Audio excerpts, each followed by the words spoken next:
To magnet brains. मैं रिया चौहान आपकी host और एनटीएससी सोशल साइंस के लिए आपकी दोस्त आज आपके लिए लेकर आई हूँ अगला टॉपिक, जो कि है क्या, जैनिज्म एंड बुद्धिज्म। आपके सिलेबस में ये वाला टॉपिक है।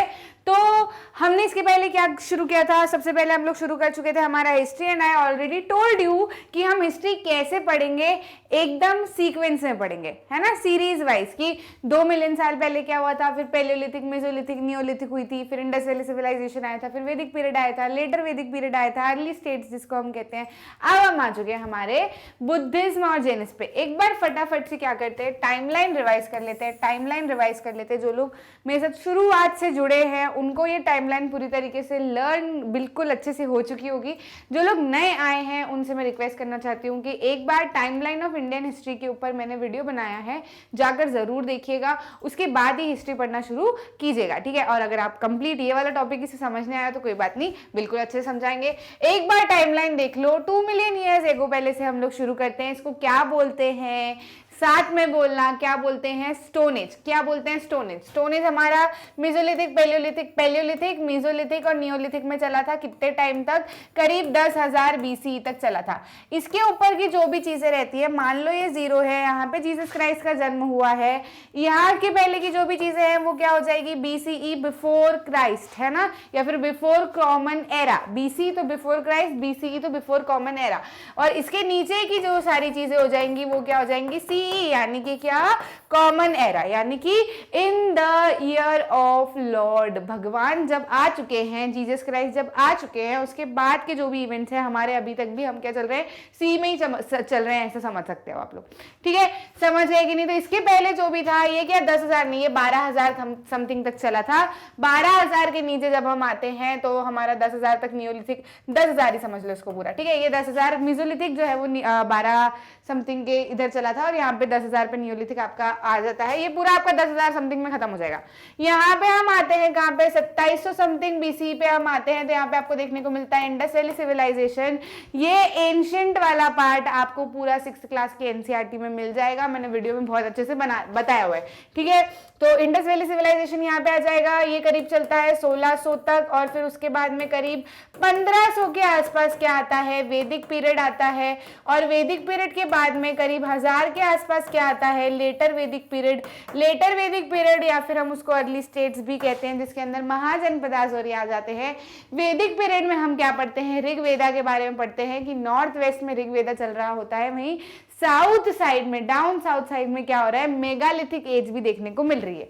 तो वैदिक पीरियड में आपको ये पढ़ना होता है। लेटर वैदिक पीरियड में जो है हमारे महाजनपद आ जाते हैं। अथर्ववेद, सामवेद, यजुर्वेद के बारे में हम पढ़ते हैं, वर्णों के बारे में हम पढ़ते हैं। इसकी भी वीडियो हम लोग कंप्लीट कर चुके हैं, ठीक है। अब हम आज जो आए हैं ये स्टोरी ऑफ बुद्धा के ऊपर आए हैं, तो ये भी करीब इसके आसपास का ही समय है, ठीक है, कुछ अलग सा नहीं है, इसके आसपास का ही समय है। यहीं से जो है इसके आसपास का समय क्यों है, क्योंकि मैंने आपको बताया है कि अर्ली स्टेट्स में या फिर लेटर वैदिक पीरियड में हमारे रूलर्स उभर के आने लगे हैं।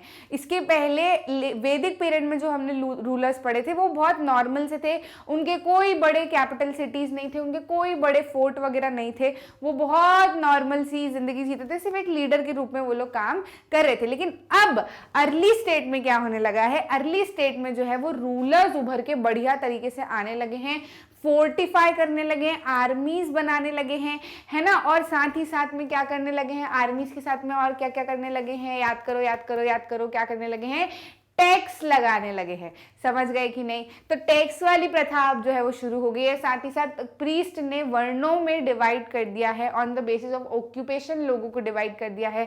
तो भाई क्षत्रिय, ब्राह्मण, वैश्य, शूद्र ये लोग आने लगे हैं, वुमेन को इन्फीरियर माना जाने लगा है ना। इसके पहले फार्मिंग वाले कंडीशन में वुमेन्स को इन्फीरियर नहीं माना जाता था, लेकिन अब जब से वेदा लिखे गए हैं या फिर प्रीस्ट जब से रोल में आए हैं तब से वुमेन को भी इन्फीरियर माना जाने लगा है, उनको शूद्र की तरह ही समझा जाने लगा है। इतना हमने अच्छे से कवर कर लिया था। उसके बाद लास्ट में हमने बात की थी किसकी, जब हमने वाजी की बात की थी तब हमने गण और संघ की बात की थी। गण क्या होते हैं?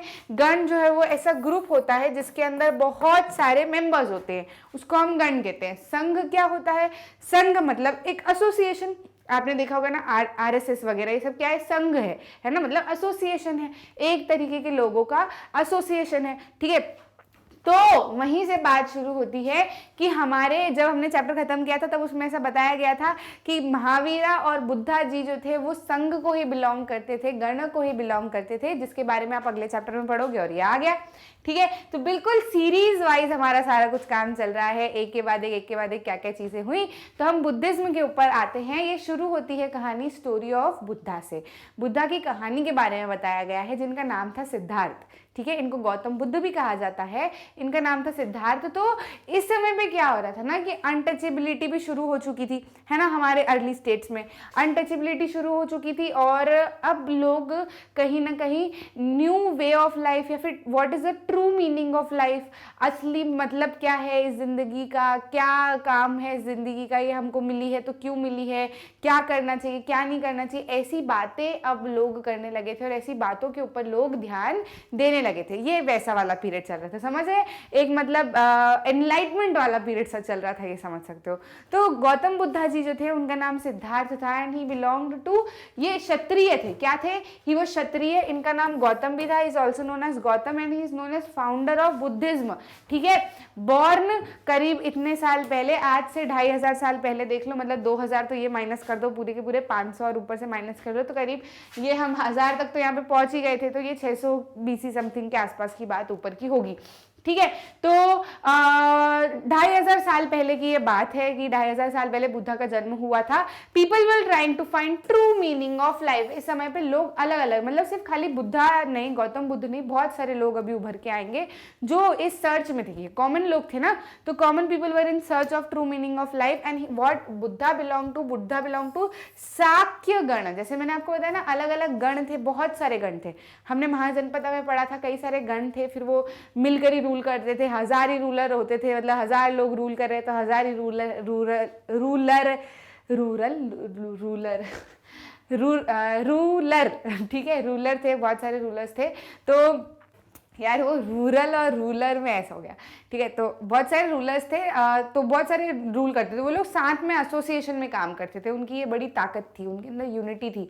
1000 रूलर्स को एक साथ में काम करना कितनी बड़ी बात होती है ना, बहुत बड़ी बात होती है यार। तो बहुत सारे लोग साथ में भी काम करते थे, तो इस तरीके से शाक्य गण को बिलोंग करते थे। ही वो क्षत्रिय, क्या थे ये? क्षत्रिय। तो ये थोड़ा सा कुछ बता रखा है सिद्धार्थ गौतम बुद्ध के बारे में, इस तरीके से बुद्धा थे। अब क्या किया उन्होंने, अब बुद्धा ने क्या किया, उनको कुछ अंदर से ऐसा कुछ लगा होगा कि उनको ये वाली लाइफ जो है जिसके अंदर वो जी रहे हैं, ऐसी वाली लाइफ उनको नहीं जीनी। तो उन्होंने क्या किया, he left home at young age, वो घर छोड़कर चल दिए, उन्होंने घर को त्याग दिया। ही लेफ्ट कंफर्ट, जो भी हमारे घर में खाना पीना, अच्छे से रहना, गादी बिस्तर सब कुछ जो होता है, वो इवन क्षत्रिय को बिलोंग करते थे। वो काफ़ी ही must have been you know, एक वॉरियर वाली फीलिंग उनके अंदर होगी, क्योंकि उस समय पे तो ऐसा होता था, है ना। अब तो भले से लोग भूल गए, लेकिन उस समय पे तो ऐसा होता था, तो उनके अंदर बड़ी वो वाली फीलिंग होगी। But still he left home in search of true meaning of life and he left comfort, wandered in search of knowledge के लिए। ऐसा नहीं, देखो 2 तरीके से घर छोड़ा जा सकता है। एक तो घर इसलिए छोड़ा जा सकता है कि आप कुछ और जानना चाहते हैं इन सारी चीज़ों के अलावा। दूसरा घर जो अधिकतर लोग छोड़ते हैं, वो चीज़ों से थक के छोड़ते हैं कि नहीं, हमको तो नहीं जीना ये जीवन, हम तो संन्यास ले लेंगे, हमको तो मतलब ही नहीं, पता नहीं क्या हो रहा है, सारे के सारे लोग मेरे माथे आते रहते हैं। ऐसी बातें कर करके भी लोग ना छोड़ देते हैं, क्योंकि वो दुनिया से भागने वाले होते हैं, वो परिस्थितियों से भागने वाले होते हैं, वो लोग अलग होते हैं। लेकिन ही वॉज नॉट दैट। आप इनसे उनको रिलेट मत करना। ये परिस्थितियों से डर के नहीं भागे थे, ये और कुछ जानना चाहते थे और नॉलेज गेन करना चाहते थे। वो बाहर रह के जिंदगी को जीना चाहते थे, अकेले तौर पे जिंदगी को जीना चाहते थे कि आखिर मैं अकेले दुनिया में आया हूँ, तो एक क्या है मेरे आसपास, किस तरीके की ये जिंदगी है, क्या मतलब है आखिर यहाँ पे होने का। इस नॉलेज को सर्च करने के लिए वो यहाँ से निकले थे। मेट अदर थिंकर्स, अब रास्ते में वो बहुत सारे लोगों के साथ में मिले, बहुत सारे लोगों, अलग अलग उनकी जैसे सोच वाले लोगों के साथ में वो मिले। He found his own path, उन्होंने बहुत सारे लोगों से डिस्कस किया और उसके बाद में उन्होंने अपना रास्ता बनाया जो उनको ठीक लगा। पीपल ट्री के नीचे बैठते थे, कहाँ पर? बोध गया, बिहार में। वहाँ पे अभी भी बोध गया का आप अपनी दादी वगैरह से सुनना, वहाँ पे अभी भी वो पीपल ट्री बहुत ऐसी मानी जाती है, क्योंकि पीपल ट्री तो हजारों साल चलती है ना। तो बोध गया में वहाँ पर अभी क्या होता है ना कि लोगों को अगर मुक्ति दिलवानी होती है, जैसे कोई आपके फैमिली में कोई एक्सपायर हो गए, मतलब बहुत सारी पीढ़ियों से सब लोग एक्सपायर हो गए होंगे ना एक एक करके, तो उनको मोक्ष अगर मिलता है तो बोध गया में जाके उसकी पूजा होती है और वहाँ पे उनको मोक्ष दिलवाया जाता है, उनका तर्पण करवाया जाता है वहाँ जाके। आपकी दादी से सुनिएगा, वो आपको और अच्छे से बताएंगे। तो बोध गया में पीपल ट्री के नीचे, पीपल के पेड़ के नीचे बैठकर बुद्धा ने क्या किया था, बहुत मेडिटेशन किया था, चीज़ों को सर्च किया था, सोचा था कि भाई क्या चीज़ें हैं। उसके बाद में उनके अंदर बहुत एनलाइटमेंट आता है। जाहिर सी बात है, आपने कितने ही लोगों को ऐसा देखा होगा, इवन आजकल तो बहुत ऐसी कहानियां सुनने को मिल रही हैं कि बहुत आईआईटी के इंजीनियर्स थे, उन्होंने सोचा कि यार ये ज़िंदगी क्या है, हमको सर्च करना है, then they went and become monk वो लोग बने। बहुत सारे मतलब बहुत हाई प्रोफाइल वाले भी आप लोगों को देखोगे ना, वो मॉन्क बने। फिर उसके बाद में ऐसा नहीं है कि मॉन्क बन के वो ऐसे हो गए कि कहीं आएंगे जाएंगे नहीं, किसी से बातचीत नहीं करेंगे, किसी से संबंध नहीं बनाएंगे, ऐसा नहीं। उनके अंदर एक ट्रू मीनिंग ऑफ लाइफ जो वो सर्च करने के लिए निकलते हैं वो उनको मिल जाता है। उसके बाद में वो सभी लोगों को स्प्रेड करते हैं। आप देखते होंगे बियर बाइसेप्स वाले चैनल वगैरह पे भी बहुत सारी जगह पर बहुत सारे मॉन्क्स वगैरह से वो लोग बात करते हैं, तो बहुत अच्छा लगता है, उनकी बातें सुन के बहुत एनलाइटमेंट फील होता है। तो ऐसी ही इनकी भी कहानी थी। ये उस समय के थे, अब ये यूट्यूब पे नहीं है, पर उस समय के थे, तो ये बहुत बड़ी बात थी ना, क्योंकि उस समय पे तो ऐसा कोई कुछ कर नहीं रहा था। आजकल तो बहुत सारी चीज़ें हैं, लेकिन उस समय पे ऐसा कोई कुछ कर नहीं रहा था, बुद्धा ने किया। और he was also known as Buddha और वाइस मैन, क्योंकि जब उनके अंदर एनलाइटमेंट आया, वो लोगों तक पहुंचे, तो फिर उन्होंने अपनी बातें कही लोगों से, लोगों ने सुनी और लोगों को बहुत अच्छा लगा। सारनाथ वाराणसी की यहाँ पर बात है, ये लोग वहाँ पर गए और फिर वहाँ पे बहुत सारी चीज़ें की। He taught at several places, travelled on foot, है ना, बहुत जगह पे ये लोग जाते थे, बहुत जगह पे बुद्धा जाते थे, नंगे पैर चलते थे और ट्रैवल करते थे ताकि लोगों को बहुत सारी चीज़ें सिखा सके। तब तक उन्होंने ये चीज़ किया till he passed away at Kushinara, यहाँ पर इनका देहांत हो गया था।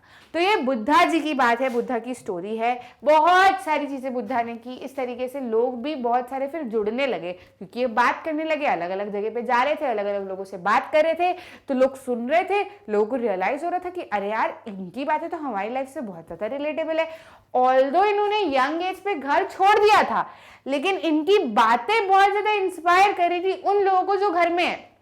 समझ रहे हो कि नहीं समझ रहे हो? इनको वो एनलाइटमेंट घर छोड़ के मिला जो लोगों को घर में बैठ के नहीं मिलता है। इनकी प्रॉब्लम सॉल्व कौन कर रहा था? जो घर से बाहर है। उनको ऐसी चीजें कुछ मिली होंगी, उनको फील हुई होगी बहुत सारी चीजें। मेडिटेशन तो भाई बहुत बड़ी चीज होती है। तो फिर उन्होंने लोगों के साथ में शेयर करना शुरू किया और लोगों ने भी उस चीज को समझा और उनकी टीचिंग को बहुत अच्छा माना। बहुत सारी टीचिंग बुद्धा ने करवाई, बहुत सारी बातें बुद्धा कहते थे। क्या क्या कहते थे? Life is full of suffering and unhappiness. जीवन जो है वो दुख से ही भरा है, दुख ही दुख है। मतलब अगर देखोगे, ऐसा एक कहावत भी है, beauty lies in the eyes of beholder, है ना। जब हम किसी की तारीफ करते हैं, अगर देखो आप नॉर्मली ऐसे अपनी लाइफ से रिलेट कर पाओगे, बहुत सारे लोग होते हैं, आप किसी से मिलने गए, जैसे ही आप उनसे मिलोगे वो फट से कहते हैं अरे यार तू तो बहुत दुबली हो गई, अरे यार तू तो बहुत मोटी हो गई, अरे यार तेरा कलर तो बहुत सांवला हो गया। तो ये आपकी गलती नहीं, ये आप में ऐब नहीं है, ये सामने वाले की नजरों में ऐब है। ठीक है, आपने इतना सोच लिया कि सामने वालों की नजरों में है। अब कोई इंसान यदि आपके पास में आता है और कहता है अरे तू तो बहुत प्यारी लग रही है, तो ये मत सोचना कि मैं प्यारी लग रही हूँ, ये सोचना कि सामने वाले की आंखों में सुंदरता है, कि वो आपके अंदर की अच्छाई देख पा रहे हैं। नहीं तो बहुत सारे लोग नहीं देख पाते। समझ गए कि नहीं समझ गए? तो ये थोड़ा सा एक डीपर कंसेप्ट है। ये आपको लाइफ में से छोटी छोटी चीज़ों को समझना चाहिए कि अपने अंदर जो भी है, अपने अंदर जो भी चीज़ हो रही है, जो सामने वाला देख रहा है, ये वो उसका नज़रिया है, वो आप नहीं है। भले वो आपके अंदर बहुत ज़्यादा ये चीज़ देख रहा हो कि आप बहुत बड़े हो, या फिर आपने बहुत ज़्यादा क्वालिफिकेशन गेन कर ली है, या फिर आप बहुत पॉपुलर हो, तो ये चीज़ सामने वाले के ऊपर है कि वो किस तरीके से सोच सकता है। वो चीज़ आपने तो जो किया है वो किया है, लेकिन आपके अंदर अच्छाई भी हो सकती है, आपके अंदर बुराई भी हो सकती है। वो कैसे हो सकती है? वो जो सामने वाला देख रहा है, वो सामने वाले के नज़रिए के ऊपर हो रहा है। तो बहुत सारी जीवन में सफरिंग है हमारी, बहुत सारे दुख है हमारे जीवन में, जो कि अधिकतर दूसरों से ही रिलेटेड होते हैं, कि उसने ऐसा बोल दिया, वो तो मेरे बारे में ऐसा बोल रही थी, वो तो ऐसा कर रही थी, या मैं ऐसी हूँ। ऐसी बहुत सारी चीज़ें हम लोग सोचते हैं, लेकिन ऐसा नहीं है। बुद्धा का यही कहना था कि ज़िंदगी बहुत ज़्यादा सफरिंग और अनहैप्पीनेस से भरी है, लेकिन ये आपका अप्रोच होना चाहिए चाहिए लाइफ को लेकर कि आप किस तरीके से जिंदगी जीना चाहते हैं, किस कारण से सफरिंग्स, बहुत सारी क्रेविंग्स है, बहुत सारे डिजायर्स है हमारी लाइफ में कि ये मिल जाए तो ऐसा हो जाए, ये मिल जाए तो ऐसा हो जाए, ये मिल जाएगा तो मैं ऐसा कर लूंगी, ये मिल जाएगा तो मैं ऐसा कर लूंगी। फिर बहुत ज़्यादा हम अपने आप में एक्सपेक्टेशन बनाते हैं और जब वो चीज़ नहीं मिलती है तो दुख होता है। इसलिए एक्सपेक्टेशन बनाओ ही मत, ऐसी क्रेविंग मत करो ही मत, let the life flow. Targets बनाओ, नहीं अचीव कर पा रहे हो तो कोई बात नहीं, उसके लिए खुद को ब्लेम मत करो, है ना। जैसे बुद्धा जी का कहना था कि due to cravings and desires हम बहुत ज़्यादा परेशान रहते हैं। थर्स्ट एंड तन्हा, हमारे अंदर बहुत ज़्यादा प्यास रहती है इस चीज़ की कि ये मिल जाए, वो मिल जाए, वो मिल जाए, लेकिन इन चीज़ों से क्या करो, तन्हाई लो, दूर हो जाओ इन सारी चीज़ों से।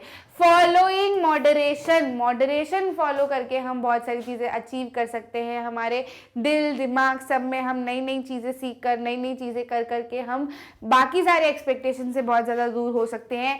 काइंड रहो, respect for others and animals, क्योंकि हमारे अंदर कई बार बहुत ज़्यादा गिल्ट, बहुत ज़्यादा ग्रजेस बहुत ज़्यादा क्यों बढ़ जाते हैं, क्योंकि हमको भी मन में रियलाइज़ होता है, अगर कोई कुत्ता बैठा है आपने उसको मार दिया, है ना, मार तो दिया आपने उसको कि यार ये बैठा था तो मैंने उसको भगा दिया, लेकिन बाद में अंदर ही अंदर आपको ऐसा लगेगा कि अरे यार मेरे को नहीं मारना चाहिए था, तो ऐसी हरकत करो ही क्योंकि वो मन में बुरा लगे। समझ रहे हो कि नहीं। सभी लोगों के लिए काइंड रहो। अगर दिन भर जो भी आपको मिला उसको आपने एक स्माइल दे दी, एक मुस्कान दे दी, अच्छे से बात कर लिया, अच्छे से बैठ गए, तो आपकी लाइफ में ऐसी कोई प्रॉब्लम होगी नहीं ना। अगर कुछ बड़ी प्रॉब्लम आती भी है तो आपको अंदर से सेटिस्फैक्शन रहेगा, पीस रहेगा, मैं तो सबसे अच्छे से रहती हूँ, होगा ठीक है, कोई प्रॉब्लम होगी तो निकल जाएगी। समझ गए कि नहीं समझ गए। तो अपनी तरफ से ऐसी कोई चीज मत करो कि बाद में खराब लगे, है ना, बाद में उस चीज का रिग्रेट हो। समझ गए कि नहीं। तो काइंड रहो, लोगों के लिए रिस्पेक्ट करो, इररिस्पेक्टिव ऑफ देयर जेंडर। ऐसा भी नहीं कि सिर्फ लड़कियों के लिए ही रिस्पेक्ट कर रहे हो। आजकल ऐसा बोला जाता है ना कि सिर्फ लड़कियों को ही बढ़ावा दो या लड़कों को, ऐसा तो इक्वालिटी बना के रखो सबको। आपको जो लग रहा है कि जो रिस्पेक्ट के काबिल है उसको आप बिल्कुल अच्छे से रिस्पेक्ट दो, बड़ों का आदर करो, उनसे चीजें सीखो, है ना, एनिमल्स को रिस्पेक्ट दो। Karma is a real thing. Buddha का ऐसा कहना था कि आज जो करोगे वो आपको आज नहीं तो अगली लाइफ में भुगतना ही पड़ेगा। Karma is a real thing. इसीलिए एक मैंने बहुत अच्छी चीज सुनी थी इसको लेकर, यूट्यूब पे सुनी थी शायद, हाँ, उन्होंने ये बताया था, she was very good says, उन्होंने ये बताया था कि अगर दिवाली पे किसी को गिफ्ट देना है ना, तो दिवाली पे अगर किसी को गिफ्ट देना है, आप सोच रहे हो कि कितने का गिफ्ट आपको उसको देना है ना। अब आप मान लो कि आपको ऐसा पता हो कि जितने का गिफ्ट आप उसको दे रही हो उतने का ही गिफ्ट वो आपको रिटर्न में वापस देगी, तो आप क्या सोचोगे कि 10,000 का दे देती हूँ, 20,000 का दे देती हूँ, बढ़िया से गिफ्ट दे देती हूँ, वापस से घूम के तो मेरे पास ही आना है ना। तो आप उसको अच्छा से अच्छा गिफ्ट दोगी ना, अगर आपको पता होगा कि वो आपके पास ही आना है। वहीं अगर आपको ऐसा है कि यार नहीं आना है, नहीं जाएगा, तो आप उसको 50-100 रुपये का गिफ्ट ला के दे दोगे। समझ गए कि नहीं समझ गए। तो मैं क्या कहना चाह रही हूँ इस चीज से कि कर्मा जो है वो रियल थिंग है, वो वापस आपके पास में आता ही आता है। तो क्यों ना हम अच्छा दे लोगों को, आपके पास ही आना है ना। तो जैसे गिफ्ट हम लोग सोचते हैं कि अच्छा से अच्छा देंगे, 10-20 हज़ार का दे देते हैं, आना तो वापस मेरे पास ही है, बड़ा सा उसको झूमर लाके दूंगी कांच वाँच का, थोड़े दिन बाद तो मेरे पास ही आना है। अगर ऐसी कोई सी पॉलिसी होगी हम, तो आप अच्छा से अच्छा दोगे कि वापस तो मेरे घर ही आना है, तो बढ़िया सा ले लेती हूँ मैं। समझ रहे हो कि नहीं समझ रहे हो। तो कर्मा भी आपके पास में वापस आता है, इसलिए कोशिश करो कि अच्छे से अच्छी चीजें करने की कोशिश करो। ऐसा बुद्धा का कहना था। हर चीज आपको इस लाइफ में या अगली लाइफ में मिलनी ही मिलनी है। जो आप दे रहे हो, जैसा दोगे वैसा का वैसा आपको मिलेगा। देन डोंट से कि ऐसा हो गया मेरे साथ या वैसा हो गया, ठीक है। प्राकृत में कहते थे अंडरस्टूड बाय एवरीबडी। ये लैंग्वेज जो यूज करते थे अपनी टीचिंग को लेकर वो प्राकृत होती थी। कौन सी लैंग्वेज यूज करते थे? प्राकृत यूज करते थे। तो लोग, नॉर्मल लोग भी उस समय में प्राकृत ज्यादा यूज करते थे, तो लोगों को बहुत ज्यादा ऐसी रिलेटेबल लगती थी और समझ में आती थी। अब नॉर्मल लोग, मान लो ऑडियंस हिंदी वाली है, आप इंग्लिश में बात करो तो समझ में आएगा क्या? नहीं आएगा ना। नॉर्मल लोग हिंदी वाले, आप हिंदी में बात करो तो हिंदी समझ में आ जाएगी। ठीक है भाई, फॉरेन में जाके आप हिंदी में लेक्चर दे रहे हो तो समझ में आएगा क्या? नहीं आएगा ना। वहां के हिसाब से आप इंग्लिश में बात करोगे। तो यहाँ पे किस में बात कर रहे थे? प्राकृत में बात कर रहे थे, इसलिए लोगों को काफी ज्यादा समझ में आने लगी थी इनकी बातें। Understanding one self. बुद्धा ये भी कहते थे कि ऐसा नहीं कि तुम सिर्फ मैंने जो कह दिया वो चीज मानने लगे। खुद को समझो, खुद को समझो, खुद की लाइफ को समझो। मैं जो कह रहा हूं करने को, उसकी एक थीम समझो कि मैं क्यों कह रहा हूं करने को। वो समझ में आ गया एक बार, उसके बाद अपनी लाइफ को एनालाइज करो। ऐसा नहीं कि मैं जो कह रहा हूँ वैसा का वैसा कर लिया, पता चला कि आपकी लाइफ कुछ और ही है तो फिर गड़बड़ करती, ऐसा नहीं करना। खुद को समझो, खुद की लाइफ को समझो, मैंने जो कहा है उसको समझो, फिर उसको रिलेट करो और फिर सोचो कि अब क्या करना है। Understand one self. Story of किसा गोमी के बारे में हम बात करते हैं। तो किसा गोतमी की क्या स्टोरी थी?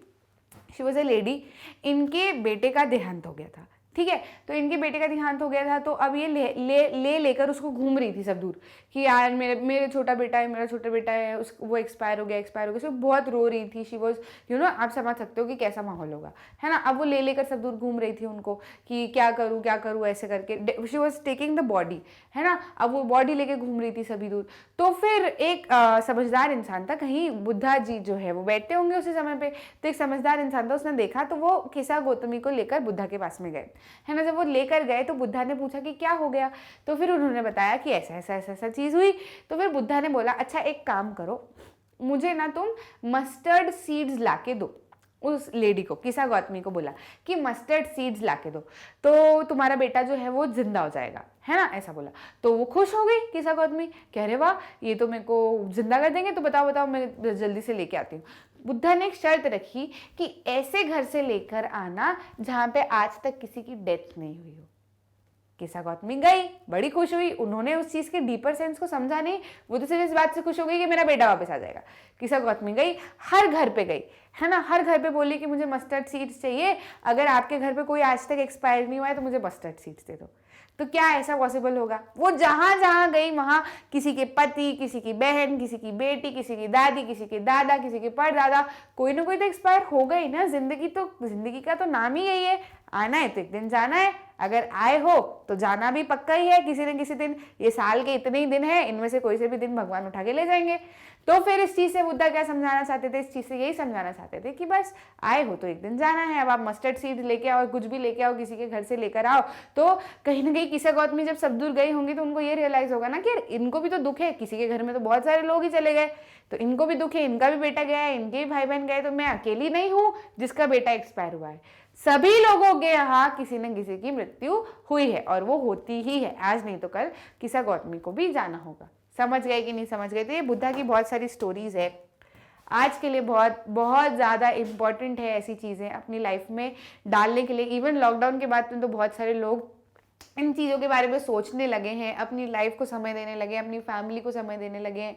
सक्सेस उनके लिए चेंज हो चुका है। पहले सक्सेस सिर्फ पैसा हुआ करता था, लेकिन अभी 1-2 साल में करीब लोगों के अंदर थोड़ा सा एनलाइटमेंट तो ज़रूर आया है। उनके लिए सक्सेस उनकी फैमिली हुई है, उनकी फैमिली को टाइम हुआ है ना, उनके बच्चे हुए हैं, आसपास के लोग हुए हैं, उनको ध्यान देना हुआ है। इवन एनिमल्स को लेकर बहुत ज़्यादा लोगों के अंदर अच्छी फीलिंग आई है कि ये भी इम्पॉर्टेंट है, इनकी लाइफ भी इम्पॉर्टेंट है, लोग उनकी तरफ भी काम करने लगे हैं, जो कि बहुत समय पहले से ही सिखाया जा रहा था। हर चीज, आप ये पूरी हिस्ट्री की सीरीज देखोगे ना, इसके अंदर आप यही देखोगे कि हर चीज की शुरुआत बहुत समय पहले से हो गई थी, खराब चीज की भी और अच्छी चीजों की भी, है ना। जैसे कि हमने पिछले वाले चैप्टर में अनटचेबिलिटी की बात की थी, तो साथ में ये भी बात की थी कि उसी समय पे बहुत सारे लोग ये कहने भी लगे थे कि अनटचेबिलिटी खराब है, नहीं होना चाहिए।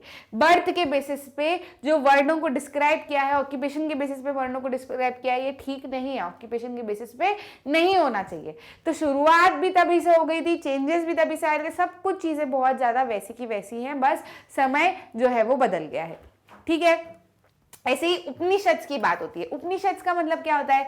उपनिषद का मतलब होता है अप्रोचिंग या फिर सिटिंग नियर, है ना, किसी को अप्रोच करना या फिर किसी के पास में बैठना। अप्रोच करना मतलब अच्छी चीजों के लिए अप्रोच करना, उसके पास में बैठना, उसकी बातें सुनना। तो उपनिषद क्या है? उपनिषद टेक्स्ट बुक्स जैसी है ना, उसके अंदर बहुत सारी चीजें लिखी हैं, बहुत सारे थॉट्स लिखे हुए हैं, है ना। अब बहुत सारे थॉट्स लिखे हैं तो उपनिषद उसका नाम क्यों दिया? कि वो थॉट आपके पास में बैठ सकते हैं, आपकी चीजों को समझ सकते हैं। समझ रहे हो कि नहीं समझ रहे हो? तो उपनिषद का मतलब क्या होता है? अप्रोचिंग और sitting near. By the time Buddha was preaching, other thinkers also tried to find answers to difficult question. जब बुद्धा का ये वाला समय चल रहा था, गौतम बुद्ध जी अलग अलग बातें कर रहे थे, लोगों के पास में जा रहे थे, लोगों के पास में अपनी बातें फैला रहे थे, लोग समझ रहे थे, तो उसी समय पे बहुत सारे दूसरे थिंकर्स भी थे। अभी इवन जब बुद्धा सिद्धार्थ जो है अपने घर से निकले थे और दूसरी जगह पे जा रहे थे, सब लोगों से मिल रहे थे, तो वहां पे भी उन्होंने अलग अलग थिंकर्स से भेंट की थी, है ना, वो लोग मिले थे, बातें भी हुई थी। तो ऐसे बहुत सारे थिंकर्स थे उस समय पे जो चल रहे थे, अपनी अपनी बातें बता रहे थे, अपने अपने हिसाब से चीजें कर रहे थे। तो लोगों ने बहुत सारी चीजों के बारे में सवाल करना शुरू किया, सवाल ऐसे करने शुरू किए, बहुत सारे लोग जानना चाहते थे कि डेथ के बाद भी जिंदगी होती है क्या, मरने के बाद में इंसान कहाँ जाता है, क्या होता है, क्या नहीं होता है। ऐसे सवालों पे लोग जानना चाहते थे, उनकी जिज्ञासा थी, ठीक है। इनके ऊपर सर्च करने लगे। Why sacrifices are performed, sacrifices कौन से, वो आहुति, जानवरों की आहुति, है ना। तो ये परफॉर्म करना क्यों जरूरी है, क्यों करते हैं ये, क्योंकि उस समय पे तो बहुत करते थे। अब तो मतलब ऐसा हो गया कि हवन आदि में जो ग्रेन्स होते हैं या फिर जो अच्छी चीज़ें होती है ना, उनको डाला जाता है। पहले तो बहुत ज़्यादा एनिमल्स, अब तो एनिमल्स को आहुति देना बहुत ज़्यादा कम हो गया है, कई जगहों पर करते होंगे लेकिन बहुत काफ़ी कम हो गया है। लेकिन उस समय पे तो बहुत ज़्यादा किया करते थे। अश्वमेध यज्ञ में तो यही होता था, घोड़ों की आहुति दी जाती थी। तो ये लोग ये भी सर्च करना चाहते थे कि क्यों परफॉर्म करना है सेक्रीफाइसेस, क्या मतलब है इनको करने का। There was something permanent in universe में कुछ तो परमानेंट है। हम तो परमानेंट नहीं है, हम तो टेम्पररी है। अभी आए हैं, आप पढ़ रहे हो, हम पढ़ रहे हैं बड़े से दुख लेके कि पेपर है, ये है, ऐसा कर दूंगा, वैसा कर दूंगा, ये सारे दुख लेके बैठे। लेकिन रियलिटी में देखो तो इन चीज़ों का कोई भी मायना नहीं है। हम यहाँ आए हैं अपनी ड्यूटी परफॉर्म करने, हमको ड्यूटी हमारी अच्छे तरीके से ड्यूटी परफॉर्म करनी है, यही मायना है और कुछ भी नहीं। आपको जो रिश्ते मिले हैं, आपको जो काम मिला है, आप जिन लोगों से मिलते हो, आपको जो एनिमल्स दिखते हैं, जो भी चीज़ें आपको कुछ मौका मिलता है, आपको कुछ लोगों के लिए अच्छा करने का मौका मिलता है, भगवान सबको देता है। अब इनको आप लेकर कैसे अपनी ड्यूटीज परफॉर्म करते हो, कैसे लोगों के साथ में बिहेव करते हो, इन चीज़ों के बारे में जो है वही जिंदगी है, वही आपको फिर रिटर्न में मिलना है। अच्छा करोगे तो अच्छा मिलेगा, खराब करोगे तो खराब मिलेगा, यही जिंदगी है। इसके अलावा ये सारी कुछ जो भी है फालतू के टेंशन हम लोग लेके बैठे हैं, इनका कोई मतलब नहीं है, जीरो मतलब है, ठीक है। तो लोग ऐसा सोच रहे थे कि कुछ तो परमानेंट होगा, इन चीजों का तो कोई मतलब नहीं है। पर फिर परमानेंट क्या है, यूनिवर्स में कुछ तो शक्ति होगी। ये इतने सारे, अरे यार कितना, मतलब अगर आप देखोगे तो सब चीज़ों के जवाब हम निकाल सकते हैं, हर चीज़ के जवाब हम निकाल सकते हैं कि ह्यूमन बॉडी ऐसी है, ऐसी नसें हैं, इतनी हड्डी है, फलाना ठिकना सब। बाहर सोलर सिस्टम है, जुपिटर बड़ा है, ये मर्क्यूरी बड़ा है, ऐसा ऐसा करके ये इसके पीछे रखते हैं, रोटेट होते हैं, रिवॉल्व होते हैं। अरे आसमान में रिवॉल्व, ऊपर नीचे कुछ भी नहीं, रिवॉल्व हो रहे, क्या क्या कारण है इसके पीछे, सब कहीं ना कहीं एक दूसरे से कनेक्टेड है। ग्रेविटेशन फोर्स है, हम जमीन पे खड़े हैं, आसमान में नहीं खड़े हैं, जमीन पे खड़े हैं, तो ग्रेविटेशन फोर्स तो है, ये तो हमने पता है किस वजह से है। ब्रेस्ट मिल्क, इतना कंपोजिशन उसका कि बच्चे को सारी चीज के न्यूट्रिशन उसमें से मिल जाते हैं। किस चीज से बना है पता नहीं। तो बहुत सारी चीजें यूनिवर्स में है जो हमारे हाथ में नहीं है, हमको नहीं मालूम। तो कुछ तो परमानेंट होगा, कुछ तो ऐसी शक्ति होगी जिसने कहीं ना कहीं शुरुआत की इस चीज की। तो इन चीजों के बारे में भी लोग बात करने लगे थे। आत्मा एंड ब्रह्मांड और यूनिवर्सल सोल, इसके बारे में लोग बात करने लगे थे। बिलीव्ड आत्मन एंड ब्रह्मांड वर वन, जो हमारी आत्मा है और जो ब्रह्मांड है वो कहीं ना कहीं एक है, कहीं ना कहीं कनेक्टेड है। ऐसी बहुत सारी चीजें लोग बात करने लगे थे। बहुत सारी चीज़ों के बारे में हम अब जो है वो बात करने लगे थे। आत्मा, ब्रह्मांड, क्या टेम्पररी है, क्या परमानेंट है, सारी चीज़ों के बारे में हम लोग सोचने लगे थे। तो ये अलग अलग जब सोच शुरू हुई, बातें शुरू हुई बहुत सारी अलग अलग, तो फिर सबने अपनी अपनी फिलॉसफी बताई, सबने अपने अपने जो भी वो लोग सोचते हैं उन सारी चीज़ों के बारे में बताया, ठीक है। बहुत सारी चीज़ों के बारे में बताया, तो उसको जो अच्छे थॉट्स थे, अच्छी चीज़ें थी, उनको किस चीज़ में हमने रखा, उपनिषद में हमने रखा। Many of these ideas were recorded in Upanishad. किस में रखा हमने, उपनिषद में हमने इन आइडियाज को रखा। लेटर पार्ट ऑफ वैदिक पीरियड, हमने लेटर वैदिक पीरियड के टेक्स्ट में इसको इंक्लूड किया। वैदिक पीरियड के टेक्स्ट में मेन जो वैदिक पीरियड वाला टेक्स्ट है उसके अंदर क्या है, हमारा ऋग्वेद। ऋग्वेद के अंदर हमने क्या क्या चीजों की बात की थी कि किस तरीके से हमको रहना चाहिए या किस तरीके से रिचुअल्स वगैरह होते हैं, इन सारी चीजों को हमने देखा था ऋग्वेद में, ठीक है। अब लेटर वैदिक टेक्स्ट में क्या क्या आ जाते हैं, सोमवेद आ जाता है, यजुर्वेद आ जाता है, अथर्ववेद आ जाता है, ठीक है। और उसी के साथ में हमने बोला था इनके साथ में और भी बुक्स है, other books along with those 3 other books were also there। तो अदर बुक्स में कहीं ना कहीं आप उपनिषद को भी ले सकते हो। It is letter Vedic text. Text contains conversations between teachers and students. कुछ इस तरीके से टेक्स्ट बनाए गए हैं कि उसमें कन्वर्सेशन हो टीचर और स्टूडेंट के बीच में, क्योंकि सिखाने वाली बात है ना। अगर बंदा किताब पढ़ रहा है ना, बंदा किताब पढ़ रहा है और बैठा है, तो वो कहीं ना कहीं किताब से कुछ सीखना चाह रहा है ना। अब उस किताब में ही कुछ इस तरीके से बातें लिखी होंगी जिसमें कोई एक बंदा सिखा रहा है और एक सीख रहा है, तो जो पढ़ रहा है उसको रिलेटेबल लगेगी ना चीजें। तो उपनिषद में जो टेक्स्ट है वो किस तरीके से है, कन्वर्सेशन, बातें हैं बिटवीन कैसी बातें हैं अपने टीचर और स्टूडेंट्स के बीच में। समझ गए कि नहीं? Text contains conversation between teachers and students. Ideas were presented through simple dialogue, मतलब कुछ ऐसे बहुत घुमा के नहीं या फिर ऐसा करके नहीं, बहुत सिंपल, एक सिंपल लैंग्वेज में, सिंपल डायलॉग में, ताकि बंदा रिलेट कर पाए, पढ़ने वाला उसको समझ में आ जाए, उस तरीके से बातें जो है वो की गई हैं। समझ गए कि नहीं समझ गए? तो उपनिषद का जो है वो बहुत ज्यादा इंपॉर्टेंस यहाँ पर बताया गया है। लेटर वैदिक टेक्स्ट में आप उपनिषद को भी इंक्लूड कर सकते हो।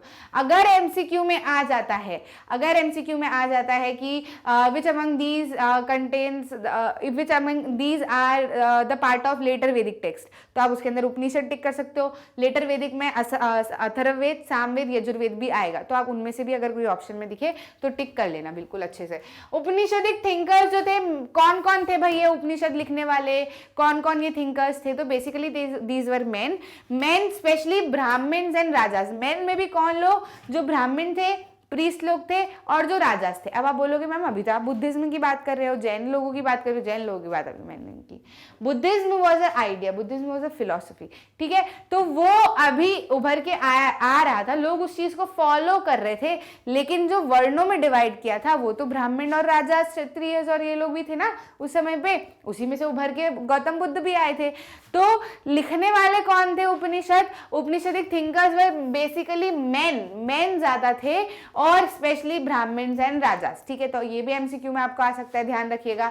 मेंशन ऑफ वुमेन, वुमेन को लेकर एक मेंशन है गार्गी जी का। गार्गी का एक मेंशन है कि she was very much very much strong women, debates वगैरह में पार्टिसिपेट करती थी वो, और अपनी बातें कहती थी बहुत ज्यादा। She was very loud and very much brave, ऐसा। तो गार्गी की बात जो है वो की गई है उपनिषदिक थिंकर्स में से। और पुअर लोगों में से अगर हम देखें तो पुअर लोग बहुत कम थे जो उपनिषद वगैरह में लिखते थे, या फिर हमको देखने को नहीं मिले, लेकिन एक थे जो कि बहुत प्रोमिनेंट थे जिनकी बात की जाती है। ही वॉज सत्यकामा जबाला, ठीक है? तो ये इनका नाम ऐसा क्यों है? इनका नाम अपनी माता के नाम से पड़ा था, जाबेली देवी, ठीक है? जाबेली वॉज अ स्लेव वुमेन, है ना? जाबेली वॉज अ स्लेव वुमेन, उनके नाम से सत्यकामा जबाला का नाम पड़ा था। एंड सत्यकामा जबाला जो थे वो ही वॉज वेरी स्मॉल, जब उनको वो भी ऐसी बहुत सारी चीजें सर्च करना चाहते थे, समझना चाहते थे, तो एक ब्राह्मण प्रीस्ट ने उनको शिक्षा देने के लिए अडॉप्ट कर लिया था कि हम इनको, मतलब ये शिक्षा के लिए सर्च में थे, तो ब्राह्मण प्रीस्ट ने इनको शिक्षा दी थी कई सारी। तो he also came up to be as very prominent thinker, बहुत उस समय के बहुत काफी अच्छे थिंकर्स में से ये एक थे। ही वॉज पुअर ऑल्दो, इनकी मदर जो थी वो स्लेव थी, लेकिन इन्होंने भी बहुत सारी चीजें सर्च करके काफी अच्छी अच्छी बातें जो है वो बताई। Ideas were later developed by famous thinkers Shankaracharya. बहुत सारे आइडियाज जो है वो फेमस थिंकर शंकराचार्य जो थे उन्होंने और ज्यादा अच्छे से डेवलप किए बाद में। तो ये कुछ नाम आप अच्छे से याद रख सकते हो, और अगर एमसीक्यूज में आ जाए तो बिल्कुल अच्छे से टिक कर लेना। जैसे गार्गी हो गई, lady who was a women in Upanishadic thinkers, तो आप उसके अंदर गार्गी टिक कर सकते हो। या फिर एक स्लेव वुमेन जबेली आपको ऑप्शन में दे सकता है, तो स्लेव वुमेन जबेली ने कुछ नहीं किया था, उनके जो बेटे थे सत्यकामा जबाला, वो he was a prominent thinker. फिर बाद में सब शंकराचार्य जी ने बहुत सारी चीजों को डेवलप किया, इन थिंकिंग को डेवलप किया था। स्टोरी ऑफ बुद्धा में हम आगे बढ़ते हैं और आता है 6 schools of Indian philosophy. 6 schools of Indian philosophies की बात की गई है यहाँ पर, कि बेसिकली अगर हम इंडियन फिलोसफी में हम देखें तो कुछ 6 तरीके के स्कूल्स जो है वो बताए गए हैं। India's exploration of truth has come to be representated by 6 system of philosophy. क्या क्या? विशेषिका, न्याय, सांख्य, योग, पूर्व मीमांसा, वेदांता या फिर उत्तर मीमांसा। तो ये आपको 6 स्कूल्स ऑफ ये याद रखना है। ये कुछ फिलोसफी के सिस्टम्स हैं, इसके अंदर जो इस तरीके से काम होते थे। इट वाज डिवाइडेड, है ना? किस किस ने फाउंड किया था? तो जो पहला वाला था वो कोनर जी ने, दूसरा वाला गौतम, तीसरा कपिला, चौथा पतंजलि जी ने, पांचवा जैमिनी ने और फिर छठा व्यास जी ने लिखा था। तो ये जो एक एक करके नाम है ये किसने लिखे थे, इन सेजेस ने लिखे थे रिस्पेक्टिवली। पहला वाला पहला, दूसरा वाला दूसरा, तीसरा वाला तीसरा। फ्रेडरिक मूलर की बात की गई है कि इन्होंने देखा काफ़ी सारी चीज़ें इसी तरीके से चलती आई हैं इंडिया में और बहुत सारी फिलोसफिकल चीज़ें जो है वो बातें की गई हैं। Panini he was a grammarian. क्या किया था इन्होंने संस्कृत की ग्रामर लिखी थी। पाणिनि ने संस्कृत की ग्रामर लिखी थी। ही वॉज अ स्कॉलर, नाम उनका पाणिनि था। Prepared grammar for Sanskrit, arranged vowels and consonants in special order. जैसे इंग्लिश में होते हैं ना ABCDEFGH ऐसे करके अरेंज किया था, ऐसे हिंदी की मतलब हिंदी के तो क्या संस्कृत में उन्होंने वॉवेल्स और कॉन्सोनेंट्स को अरेंज किया था इस तरीके से और स्पेशल ऑर्डर जो है वो उसका बनाया था। यूज टू क्रिएट फॉर्मूले like those in algebra. Algebra में जिस तरीके के फॉर्मूले होते हैं ऐसे उन्होंने संस्कृत में क्रिएट किए थे। Write down rules of language in short formula. Short formula उन्होंने कि लैंग्वेज रूल्स क्या होने चाहिए वो शॉर्ट फॉर्मूला में लिखे थे। जैसे कि tenses is a rule of English कि आप जो है वो पास्ट की बात करें तो आपको वॉज लिखना है, वर लिखना है और पास्ट परफेक्ट फिर वो हैज वाला सारा कुछ जो है वो आ जाता है। तो इसके अंदर यदि हम देखें तो शॉर्ट फॉर्मूले बनाए गए थे। किस चीज के लिए, संस्कृत के लिए शॉर्ट फॉर्मूले बनाए गए थे। तो अगर संस्कृत की बात हो कि किसने who wrote the grammar for Sanskrit ऐसे करके तो आपको पाणिनि टिक करना है। और फाउंडेड बाय सेजेस या फिर कह दे कि how many schools were there of Indian philosophy, तो आपको बताना है कि 6 स्कूल्स वर देयर। नाम में अगर कहीं पे आ जाता है तो आप उनको आराम से टिक कर सकते हो। समझ गए कि नहीं समझ गए भाई? ठीक है, तो स्टोरी ऑफ बुद्धा आपको समझ में आ गया। अब हम आ जाते हैं जैनिज्म के ऊपर। बुद्धा की चीज समझ में आई। गौतम बुद्ध से सारी चीजें शुरुआत हुई थी। गौतम बुद्ध जी जो है वो निकले थे इन search of true meaning of life. वो काफी जगह पर गए, काफी जगह पर उन्होंने टीचिंग की। कब तक की, जब तक वो कुशीनारा पे उनका देहांत नहीं हो गया। तो तब तक वो सारी चीजें करते रहे, पैदल चलते थे, फूट पर चलते थे, है ना। और भी बहुत सारी चीजें जो है वो बुद्धा ने की। कई सारी टीचिंग्स उनकी बताई कि किस चीजों के ऊपर ध्यान देना है। मैंने अलग अलग एग्जाम्पल देके ही बताया। किसा गौतमी जी की स्टोरी जो है वो हमने देखी कि किसा गौतमी जी की स्टोरी कैसी थी। और भी हमने काफी सारी चीजें की कि उपनिषद क्या होते हैं, किसने लिखे, कौन से टेक्स्ट में आते हैं, लेटर वैदिक टेक्स्ट में आते हैं। इंडियन स्कूल ऑफ फिलोसफी के बारे में हमने बात की। अब हम आ जाते हैं जैनिज्म के ऊपर। तो जब गौतम बुद्ध ये सारी चीजें कर रहे थे उसी के आसपास का समय है, तब जो है ये चीज भी उभर के आई। किसने शुरू किया था? वर्धमान महावीरा जी ने शुरू किया था। Last and 24th tirthankara of the Jainas. Jain लोगों को आप जानते हो, आपके आसपास बहुत सारे होंगे, दोस्तों में तो बहुत सारे होंगे। तो इनसे यदि आप पूछना कभी कि इनके तीर्थंकार होते हैं, जिसमें से 24th तीर्थंकार जो थे वो वर्धमान महावीरा जी को माना जाता है। ये अपना भगवान मानते हैं उनको, वर्धमान महावीरा जी को। इन्होंने जैनिज्म की शुरुआत की। He was the founder of Jainism. Jainism का मतलब होता है जीना, मतलब जीना वर्ड से आया है। मतलब जीना नहीं होता, जीना वर्ड से आया है। जीना का मतलब क्या होता है? कॉन्करर, राज करने वाला। तो अब यहाँ पे इसको इस हिसाब से देख सकते हो कि सबके दिलों पे राज करने वाला, है ना। अरे राज करने वाला, अच्छे अच्छे थॉट्स रखोगे तो राज ही करोगे ना, ऐसा। तो जैनिज्म जो है वो जिना से आया है। जिना का मतलब था कॉन्करर। वर्धमान महावीरा ने इसकी शुरुआत की थी जैनिज्म की। He spread the message around this time, around 2500 years ago. तो बस वो उसी समय की बात है जब बुद्धिज्म चल रहा था ना, उसके आसपास की बात है। वर्धमान महावीरा जी के बारे में और जाने तो ही वॉज ऑल्सो क्षत्रिय।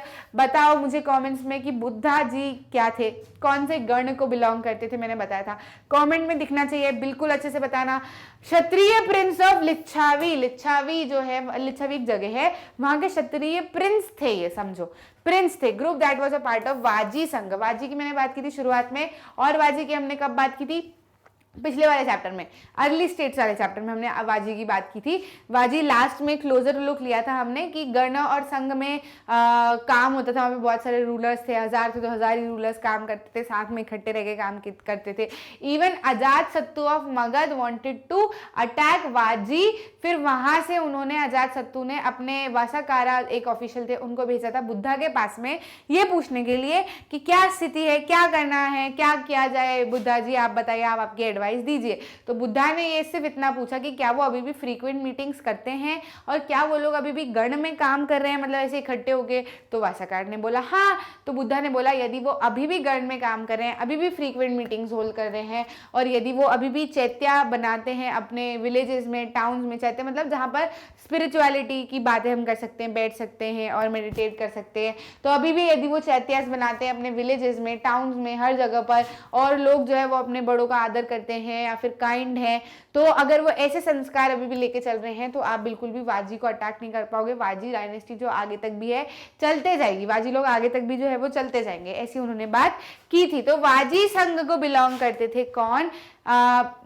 अपने वर्धमान महावीरा जी। और बताना मुझे गण दिखना चाहिए किसमें आते हैं हमारे गौतम बुद्ध, बिल्कुल कमेंट में, ठीक है।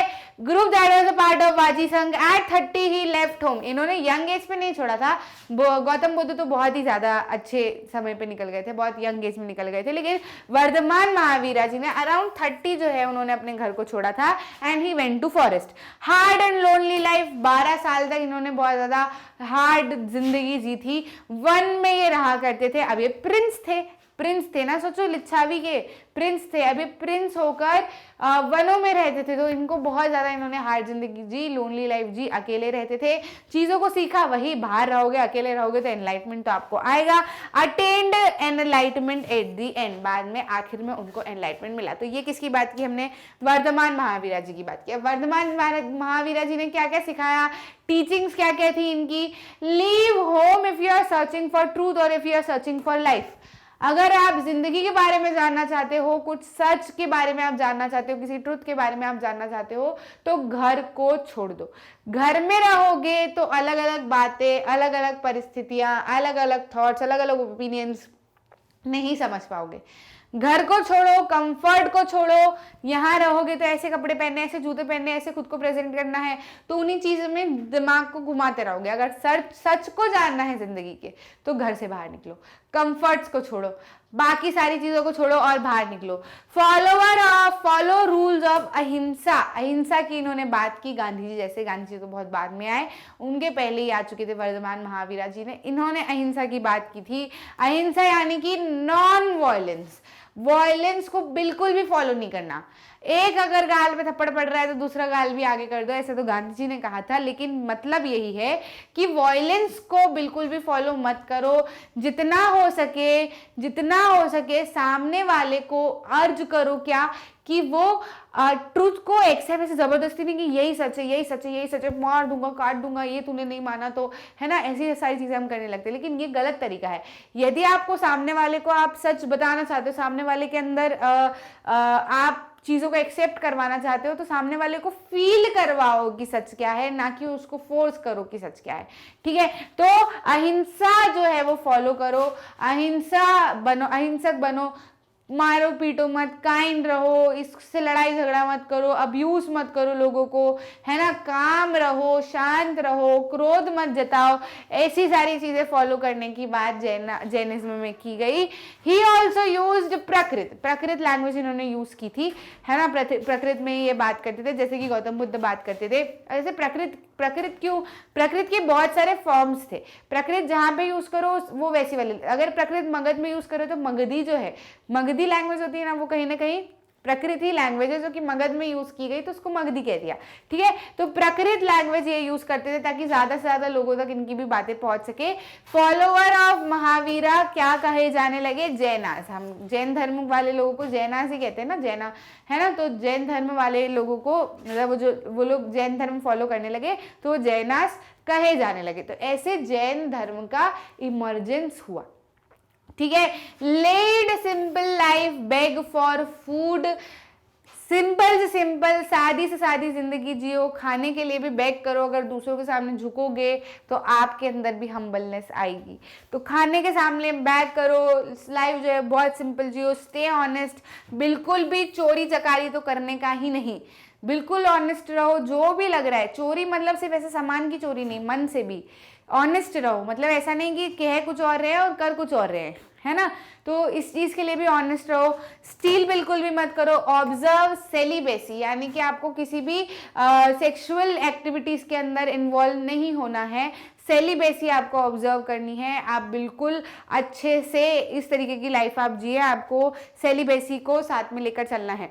Give up everything including cloth, सब कुछ छोड़ दो, कपड़े भी छोड़ दो। आए थे ना, बिना कपड़ों से आए थे, कपड़े भी छोड़ दो, नहीं तो यही लगे रहोगे कि ये मेरे को ये वाले कलर का पहनना है, या इसके अंदर मेरे को ऐसी एम्ब्रॉयडरी चाहिए, या ये चाहिए, तो फिर उसके लिए ये ऐसा कपड़ा पहनना है, उसके जैसा पहनना है, तो फिर कमाना है, ऐसी सारी चीज़ों में फिर से लग जाओगे। सब कुछ त्याग दो, सब कुछ त्याग दो, जैसे आए थे वैसे के वैसे रहो। आए थे तो ना कोई माता पिता, वो तो उन्होंने जन्म दिया था खैर आपको, लेकिन एक ये है ना कि आप अकेले ही आए थे, है ना, भगवान ने आपको किसी के साथ थोड़े ना भेजा है। तो अकेले आए थे, नग्न आए थे, कुछ भी लेकर नहीं आए थे, सिर्फ अपना शरीर लेकर आए थे, मन लेकर आए थे ना, तो उसी के साथ रहो, बाकी सारी चीजें छोड़ दो, अहिंसा फॉलो करो, ठीक है। उनके सपोर्टर्स थे, वो क्या करते थे, it was very difficult to follow rules but people still left home. उनके सपोर्टर्स जैसे कि अब वो ऐसा कहते थे कि सारा घर छोड़ दो, या फिर ये चीजें करो, वो चीजें करो, तो कैसे करते, अगर जो जैसे महावीरा जी तो निकल पड़े, लेकिन हर कोई घर छोड़ के नहीं जा सकता ना, लेकिन फिर भी लोग गए, उनकी बातों से इतने ज्यादा इन्फ्लुएंस थे, उनकी चीजों को लेकर इतने ज्यादा इन्फ्लुएंस हुए लोग कि वो भी घर बाहर छोड़कर गए, learned new way of life, आखिर जिंदगी क्या है, किस तरीके से जीनी चाहिए, ऐसी बहुत सारी न्यू वेज ऑफ लाइफ उन्होंने सीखा।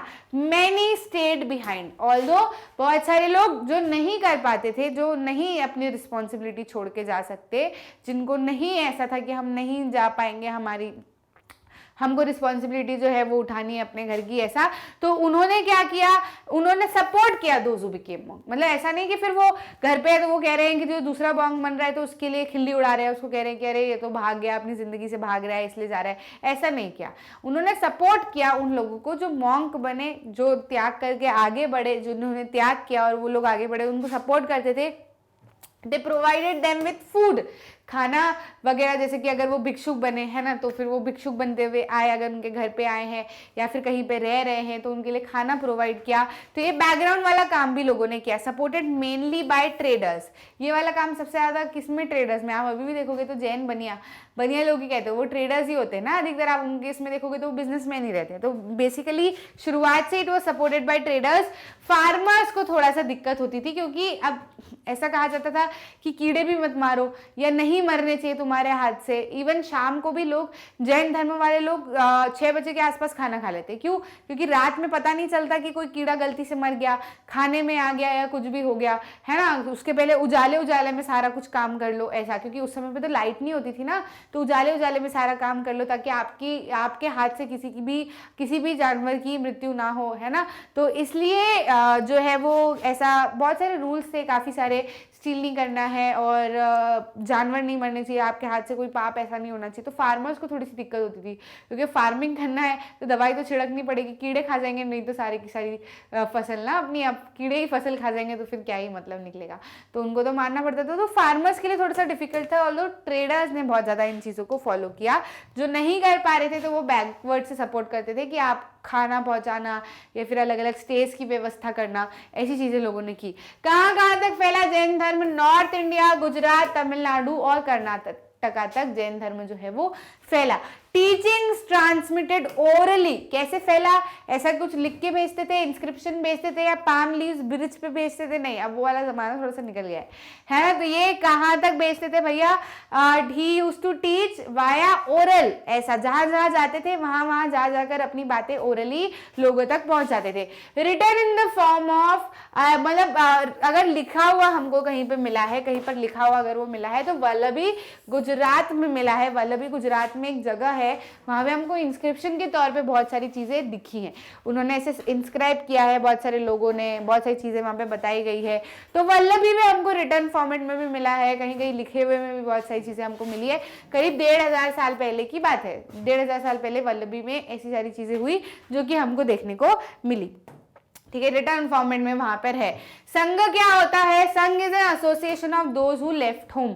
जो लोग घर छोड़कर निकल गए हैं उनका एसोसिएशन है संघ। अब बहुत सारे लोग वर्धमान महावीरा के कहने पे, बुद्धा के कहने पे घर छोड़कर बाहर निकल रहे थे। अब वो बाहर निकल रहे थे तो उनके लिए कुछ जगह तो होनी चाहिए, कोई ग्रुप जो तो होना चाहिए। तो ऐसे ये लोग ग्रुप बनाने लगे जिसके अंदर फिर सारे के सारे लोग साथ में रहने लगे, एक दूसरे से बातें शेयर करने लगे। आपने बहुत सारी चीजें यूट्यूब पे भी देखी होंगी, जो मॉन्क बनते हैं तो वो लोग एक जगह पे रहते हैं, मेडिटेट करते हैं, चीजों को समझते हैं, चीजों की एक दूसरे की थॉट प्रोसेस को समझते हैं, है ना। तो association was for those who left home, उसको संघ कहा जाता है।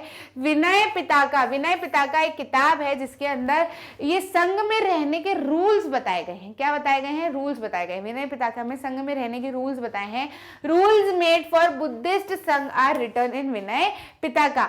Separate branches for men and women. अब जब लोग रहेंगे, संघ में रहेंगे, तो संघ में रहने की ब्रांचेस लोग और वुमेन, मेन और वुमेन के लिए जाहिर सी बातें अलग अलग होगी, बिकॉज सेलिबेसी ऑब्जर्व करनी रहती है, इसलिए ताकि कोई भी डिस्ट्रैक्शंस वगैरह ना हो। तो मेन और वुमेन के लिए ब्रांचेस बहुत ज्यादा अलग अलग रहती थी। ऑल मेन कुड ज्वाइन संघ। अब मेन तो जो है वो सारे जो चाहे वो संघ को ज्वाइन कर सकते हैं, लेकिन अगर चिल्ड्रन को ज्वाइन करना है तो उनको उनके पेरेंट्स से, गार्डियन से परमिशन लेनी होती थी। यदि किंग के जो वर्कर्स है उनको ज्वाइन करना है तो उनको किंग की परमिशन लेनी होती थी, है ना। उनकी परमिशन लेके ही वो आ सकते थे। अगर डेप्टर्स जो कर्जा ले रखा है अगर किसी ने, और उसको ऐसा लग रहा है कि नहीं यार मेरे को तो संघ ज्वाइन करना है, तो जो जिसने कर्जा दिया है वो अगर परमिट करेगा कि हाँ तू चल ठीक है यार चले जा, मैं माफ कर देता हूँ कर्ज, ऐसे करके उसने अगर हाँ कर दिए, जो क्रेडिटर है उसने अगर हाँ कर दिया, उसकी परमिशन अगर मिल गई है, तो फिर वो आराम से क्या कर सकते हैं, जा सकते हैं। तो ऐसी कुछ परमिशन है। वुमेन को अगर संघ ज्वाइन करना है तो उनको उनके हस्बैंड की परमिशन लेनी होती थी। नोन एज भिक्षुज और भिक्षुनीस, उनको भिक्षुज और भिक्षुनीस कहा जाता था। जो मेल होते थे उनको भिक्षुज कहते थे, जो फीमेल्स होती थी उनको भिक्षुनीस कहा जाता था। ब्राह्मण, क्षत्रिय, मर्चेंट, लेबरर्स, बार्बरर्स, कोर्टिसन्स एंड स्लेव, हर कोई, हर तरह के लोग संघ में आते हुए दिखे और अच्छा पाथ फॉलो करते हुए दिखे। Interest in search of new life और in search of truth. Compose, बहुत सारी चीजें, मतलब अधिकतर तो समय पे वो लोग संघ में बैठ के मेडिटेट ही किया करते थे, मेडिटेट करते थे, एक दूसरे की थॉट प्रोसेसेस को समझते थे। साथ ही साथ क्या करते थे, पोएम्स कंपोज करते थे, मेडिटेट करते थे। और संघ में किस तरीके की लाइफ होती है, किस तरीके की लाइफ संघ में मिलती है, किस तरीके से वो लोग जीते हैं, क्या खाते हैं, क्या नहीं करते, किस तरीके से मेडिटेट करते हैं, ऐसे बहुत सारी अलग अलग किताबों में लोगों ने डिस्क्राइब किया। ठीक है, तो बहुत सारी चीजें संघ में किया करते थे। अब क्या होने लगा कि जैसे नॉर्मल टाइम है तो वो क्या कर सकते हैं, एक से दूसरे घर, एक से तीसरे घर फूड के लिए भी बैक कर सकते हैं, है ना। भिक्षु जो है वो जा सकते हैं, फूड के लिए बैक कर सकते हैं। लेकिन बारिश में थोड़ी सी प्रॉब्लम होती थी। अब जैसे ठंड है या फिर गर्मी है तो कहीं पर भी थोड़ा बहुत अपना थोड़ा हल्का फुल्का शेल्टर बना के रह लिया, या फिर नॉर्मल खुले में ही रह लिए तो कोई प्रॉब्लम नहीं। लेकिन बारिश में ज़्यादा परेशानी होती थी। बारिश में उनको अच्छा सा शेल्टर थोड़ा बहुत तो चाहिए होता था जिसमें ढका हो, वो रह सके अच्छे से, है ना। तो इनिशियल डेज में it was very difficult for Jain और Buddhist to travel during rainy season. Rainy season में थोड़ी सी परेशानी इन लोगों को होती थी कि वो ट्रैवल कर पाए या जगह जगह पर जा पाए अपनी टीचिंग्स देने के लिए। तो फिर क्या किया, इनके सपोर्टर्स ने, जो इनको सपोर्ट करते थे ना, इन्होंने इन लोगों के लिए टेम्पररी शेल्टर्स बनाए। मतलब ऐसे नहीं कि महल खड़े कर दिए, महल में तो इनको रहना नहीं था ना, इनको तो इन चीज़ों से दूर जाना था, लेकिन शेल्टर तो चाहिए होता है। तो शेल्टर जो है इनके सपोर्टर्स ने बनाया, कभी गार्डन में बनाया या फिर कहीं कहीं ये लोग नेचुरल केव्स, हिली एरियाज में जो केव्स होती है, गुफाएं होती है, वहां पर भी रहने लगे। अब टेम्पररी शेल्टर तो कब तक चलेगा, तो उसके लिए फिर इनको परमानेंट शेल्टर की थोड़ी सी ऐसी जरूरत पड़ी कि भाई जो भी सिटी में से अगर संघ में जाना चाहता है तो इस जगह पे आके रह सकता है। समझ रहे हो कि नहीं। फिर वहां पे जो भी इकट्ठे रहेंगे, चीजें करेंगे, अलग अलग चीजें सीखेंगे। तो ऐसे परमानेंट शेल्टर्स भी बनाए गए जिनको मोनेस्ट्रीज कहा जाने लगा और विहारास कहा जाने लगा। Monasteries were build called the viharas, अभी भी विहारा ही उनको कहा जाता है। वहां पर लोग रहते हैं, जो सेंट्स होते हैं वो लोग रहते हैं, मॉन्क रहते हैं। मेड ऑफ वुड, बाद में ब्रिक से भी बनने लगे। उस समय पे तो वुड थी, ब्रिक से नहीं बनते थे, उस समय वुड से बनाते थे, लेकिन अब जो है वो ब्रिक के भी बनने लगे ऐसे शेल्टर जिसके अंदर आके लोग रह सकते हैं। आप सोचोगे कि अरे घर छोड़ के निकले और फिर वहां पे भी घर में रहने लगे, ऐसा नहीं है। घर में अलग चीज होती है, हमारा अपना रूम होता है, बहुत सारी फैसिलिटीज होती है, लेकिन यहाँ ऐसा नहीं होता। यहाँ शेल्टर है ताकि आप ठंड, गर्मी, बारिश से बच सको और अच्छे से जो आप सर्च कर रहे हो जिस चीज को, उस चीज पे अच्छे से फोकस कर सको, ठीक है। तो बाद में शेल्टर्स जो है वो परमानेंट भी बनाए गए। केव्स डग्ड इन हिली वेस्टर्न इंडिया, बहुत सारे ऐसे परमानेंट शेल्टर्स, अगर हिली एरियाज है तो वहाँ पे केव्स में अभी भी बहुत सारे लोग केव्स में रहते हैं, फिर उनको डग करके अंदर अंदर उन्होंने अपनी कुछ व्यवस्थाएं कर रखी है।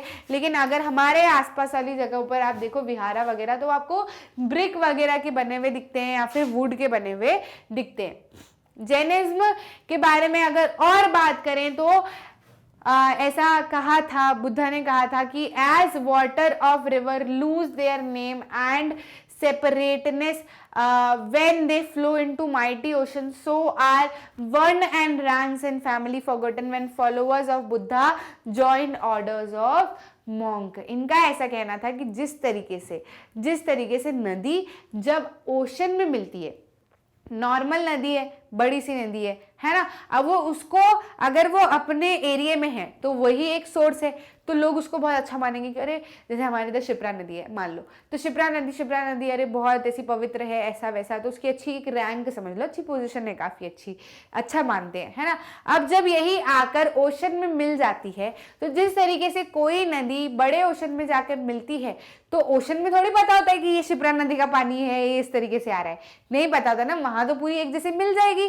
कहीं आप देख सकते हैं आप ओशन में घूम रहे हो कि ये वाला पानी जो शिप्रा नदी का, ये वाला इधर से आया, ये वाला इधर से आया, नहीं ना, ओशन तो ओशन है। तो जिस तरीके से ओशन में जब नदियां मिलती है तो वो अपनी सारी रैंक पोजीशन छोड़ के बहकर मिलती है, उसी तरीके से यदि कोई ऑर्डर्स फॉलो करता है, मॉन्क बनता है, तो उसी तरीके से उसकी फैमिली, उसकी रिचनेस, उसकी रैंक सब कुछ विलीन हो जाती है, खत्म हो जाती है। और वो जिस तरीके से एक बड़े से ओशन के अंदर जाते हैं, नदियां जाती हैं, वैसे ही अब ये बड़े से समुद्र के अंदर आ चुके हैं, जिसके अंदर ये सिर्फ और सिर्फ सच की बात करेंगे, अहिंसा की बात करेंगे, धर्म की बात करेंगे, कर्म की बात करेंगे। Supported by other people, vihara were build on the donated land, people came with gifts, medicine and clothing, in return took teachings. तो जो लोग नहीं जा पाते थे विहारा में या नहीं कर पाते थे अपनी रिस्पॉन्सिबिलिटीज जो है वो जिस पे फोकस किया करते थे, तो उस तरीके से यदि हम बात करें तो वो लोग जो है वो क्या करते थे, vihara were built on donated land. विहार जो बनाते थे, जैसे मैंने बोला ना कि परमानेंट सेंटर्स बनाए, तो विहार जो बनाए तो वो किस पे बनाए, लोगों ने लैंड डोनेट की। जो बड़े बड़े ट्रेडर्स थे जिनके पास में पैसा था, उन्होंने क्या किया, लैंड को डोनेट किया कि आप यहाँ पर रहें, यहाँ पर विहार को जो है वो आप बनाएं, और ये जमीन जो है वो हम हमारी तरफ से दे रहे हैं, क्योंकि अगर विहार बनाना है तो जमीन भी चाहिए होती है ना, तो मॉन्क्स के पास में थोड़ी ना जमीन होती है। तो vihar was donated, were build on donated land. लोग गिफ्ट करते हैं, फूड भी देते हैं, मेडिसिन भी देते हैं, क्लोथिंग जो ऑरेंज कलर के कपड़े जो लोग लपेट के चलते हैं, तो वो भी लोग ऑफर करते हैं, और रिटर्न में बदले में उनसे क्या लेते हैं, शिक्षा ही शिक्षा लिया करते हैं। सिस्टम ऑफ आश्रमा की भी बात की गई। ब्राह्मण्स ने अलग अलग सिस्टम बनाए आश्रम के। अब ये आश्रम वो वाला आश्रम नहीं जहाँ पे जाके रहते हैं, ये आश्रम जो है वो लाइफ की अलग अलग स्टेजेस हैं। जैसे कि हम अभी छोटे हैं, है ना, या फिर आप हनुमान जी की बात करते हो, या फिर हाँ हम छोटे की यदि जब भी हम बात करते हैं तो हम क्या कहते हैं, ब्रह्मचर्य, है ना, ब्रह्मचर्य फॉलो कर रहे हैं, क्योंकि मतलब छोटे हैं ना अभी, हमको और कुछ बाकी सारी चीज़ें नहीं करनी। समझ गए कि नहीं समझ गए। तो ये इस तरीके से स्टेजेस ऑफ लाइफ है। जैसे गृहस्थ है ना, गृहस्थी, तो गृहस्थी क्या हो जाती है, जब आपकी शादी हो जाती है, घर बार आपको ध्यान देना, आपके अंदर रिस्पॉन्सिबिलिटी आ जाती है, तो वो गृहस्थ आश्रम है। समझ गए कि नहीं। तो ये वो आश्रम नहीं जहाँ पे रहना है, ये आश्रम है स्टेजेस ऑफ लाइफ।